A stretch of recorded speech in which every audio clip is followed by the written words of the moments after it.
Karunagappally പുതിയകാവിൽ fruits കടയ്ക്ക് തീപിടിച്ചു. ലോഡുമായി വന്ന ലോറി സ്റ്റാർട്ട് ചെയ്യുന്നതിനിടയിൽ സ്പാർക്ക് ഉണ്ടായി തീപിടിച്ചതാണെന്നാണ് പറയപ്പെടുന്നത്.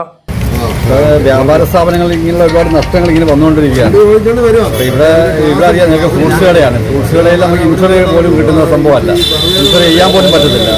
ഇവിടെ ഒരു വണ്ടി സ്പാർക്കുമായി ബന്ധപ്പെട്ടാണ് ഇവിടെ അഗ്നിക്കിരയായത്. അങ്ങനെ വരുമ്പോഴത്തേക്ക് ഇവിടെ ഒരുപാട് 4 ലക്ഷം രൂപയുടെ നഷ്ടമാണ് ഇവിടെ ഉണ്ടായിട്ടുള്ളത്. പക്ഷേ ഇതൊക്കെ ബാങ്കിൻ്റെ ബാധ്യതയും മറ്റ് പലിശയ്ക്കും ഒക്കെ എടുത്താണ് ഈ വ്യാപാരം മുന്നോട്ട് പോകുന്നത്. ഇതറിയപ്പെടുന്ന വ്യാപാര മേഖല ആകെ പ്രതിസന്ധിയിലാണ്. ഈ ഇങ്ങനെ നഷ്ടം വരുമ്പോൾ ഈ വ്യാപാരം എങ്ങനെ മുന്നോട്ട് പോകുമെന്ന് പകച്ചു നിൽക്കുകയാണ് അദ്ദേഹം.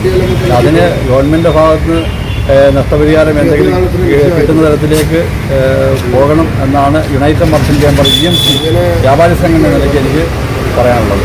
കരുനാഗപ്പള്ളി പുതിയകാവിന് സമീപമുള്ള ഫ്രൂട്ട്സ് കടയ്ക്കാണ് തീപിടിച്ചത്. ലോഡുമായി വന്ന ലോറി സ്റ്റാർട്ട് ചെയ്യുന്നതിനിടയിൽ സ്പാർക്ക് ഉണ്ടായാണ് തീപിടിച്ചതെന്ന് പ്രദേശവാസികൾ പറഞ്ഞു. സംഭവത്തിൽ ഡ്രൈവറുടെ കൈക്ക് നിസാര പൊള്ളലേറ്റു. ഫ്രൂട്ട്സ് കടയുടെ ഷീറ്റ് കത്തുകയും ഫ്രൂട്ട്സുകൾ ഉൾപ്പെടെ നശിക്കുകയും ചെയ്തിട്ടുണ്ട്. നാട്ടുകാരുടെ നേതൃത്വത്തിൽ തീയണയ്ക്കാനുള്ള ശ്രമങ്ങൾ നടത്തിയെങ്കിലും വിജയിച്ചില്ല. തുടർന്ന് ഫയർഫോഴ്സിനെ വിവരം അറിയിക്കുകയായിരുന്നു. സ്ഥലത്തെത്തിയ കരുനാഗപ്പള്ളി ഫയർഫോഴ്സിൻ്റെ നേതൃത്വത്തിലാണ് തീ പൂർണ്ണമായി നിയന്ത്രണ വിധേയമാക്കിയത്. ഏകദേശം 3 ലക്ഷം രൂപയുടെ നാശനഷ്ടമാണ് കണക്കാക്കിയിരിക്കുന്നത്. നഷ്ടപരിഹാരം ഗവൺമെൻറ് ഭാഗത്തുനിന്നാണ് എനിക്ക് united merchant chamber EMC news Keralam 24.